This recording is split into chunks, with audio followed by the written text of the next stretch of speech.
BFM Business, Intégral Placement, les réponses aux questions. Et pour vous répondre aujourd'hui, Roland Laskin qui est resté avec nous. Roland Laskin de la lettre des placements. On est parti, Roland? On y va. Ouais. Allez, que pensez-vous de Vetafer et d'Alstom pour des achats en actions? C'est Mohamed qui nous interroge. Donc ce sont deux valeurs qui sont très différentes. Oui. C'est presque le grand écart. Et le grand écart, Vetafer, Alstom. Ça va de soi. Mais surtout, il y en a une qui est très spéculative, hein, c'est Vetafer. C'est un titre qui a beaucoup souffert. Ils sont en perte, ils visent l'équilibre à la fin de l'année.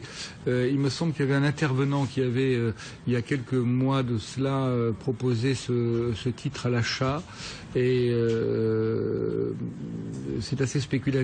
Au-dessus de 10 €, on a l'impression que les perspectives, le management a été changé, donc il y a tout un projet qui se met en marche sur cette société qui a eu beaucoup de difficultés. À 10 €, à 10,80, c'est peut-être. Moi, j'essaierai d'en acheter sur repli en dessous de 10, parce que les bonnes nouvelles sont déjà bien intégrées dans les cours. Mais on peut quand même se positionner ou on reste à l'écart? En dessous de 10. En dessous de 10. En dessous de 10, oui. Bon. Je pense que c'est un petit peu joué. Et sur Alstom, ben, c'est une belle affaire que nous on recommande, qui avait été un petit peu oublié. Ce matin, les investisseurs se rendent compte que le titre, que la société est rentable, qu'elle a une progression. Il y a quand même beaucoup de monde qui a été surpris par la flambée. Absolument. De plus de 5% de la matinée là. On s'est un peu calmé en gagnant 3,8. Mais je veux dire, on est finalement le marché s'est rappelé que Alstom était une belle affaire avec un carnet de commandes solide, une capacité de défendre ses marges et à se transformer. Qui sont là et à se transformer. Donc en fait, on a un peu d'opportunisme aussi. Là, il y a de la restructuration dans l'air, il y a des suppressions. Mais c'est très bien. Mais c'est ce que joue la bourse.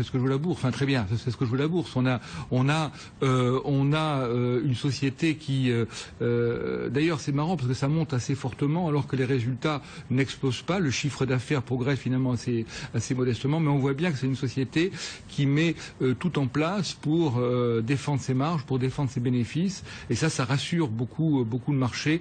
Le titre avait été un petit peu alourdi on avait l'impression que Alstom était un petit peu endormi. Bon, on se rend compte que non. En tout cas, même si c'est difficile de faire fortement progresser les bénéfices, les profits sont là, et en tout cas tout est fait pour améliorer et sauver les marges et la rentabilité pour les années à venir. On achète au cours actuel. On peut acheter, oui, elle est effectivement assez faiblement valorisé. Bon, deux choix qui, même s'ils sont très éloignés l'un de l'autre, Mohamed, peuvent être envisagés dans votre portefeuille. Vetafer sur un repli et Alstom au cours actuel.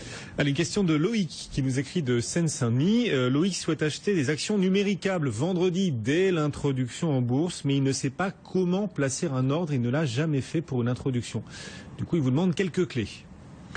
Alors d'abord, on ouvre un PEA, on en a parlé tout à l'heure, et surtout il faut aller vite, parce qu'il me semble que la période de souscription est close ce soir à 17 h pour les ordres téléphoniques ou écrits, et on a un petit délai supplémentaire dans la soirée, il me semble, sur Internet. En tout cas, il faut aller assez vite. Alors comment on fait? Le truc, c'est surtout que tout le monde nous dit que le livre est plein, quoi.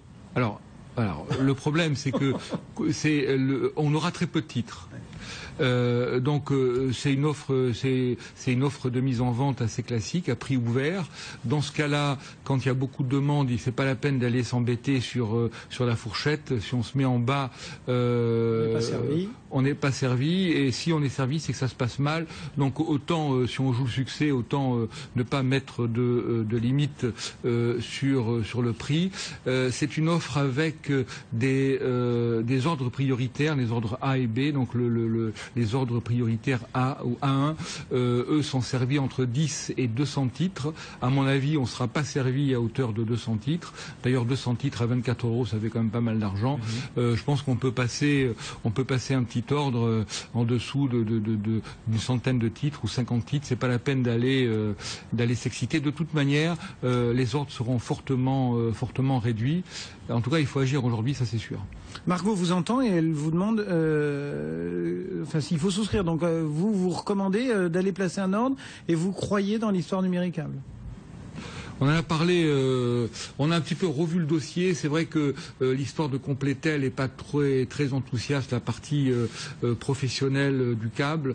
Ceci dit, quand il y a une forte demande sur le haut débit, sur le très haut débit, on a une chance de voir la société se développer. C'est une activité qui en plus pourrait intéresser un opérateur à titre spéculatif. L'endettement, les 2,9 milliards, bon, il est important, mais finalement on a un plan de développement assez ambitieux. Le plus gros des investissements a été fait, donc on n'est pas totalement enthousiaste, mais passer un ordre sur une cinquantaine de titres, c'est jouable, et puis on verra. Vous êtes fixé un objectif de cours ou pas? Si on part à 24,80, on va démarrer fort, a priori. Je pense qu'on pourrait démarrer fort pour des raisons simplement de pénurie et de manque de papier. Si on descend en dessous, on pourra ramasser du papier. On n'a pas encore étudié d'objectifs. Il faudra voir un petit peu comment ça va évoluer dès les premières séances de cotation. Allez Roland, vous restez avec nous. On va continuer de répondre à d'autres questions de nos auditeurs, nos téléspectateurs dans un instant.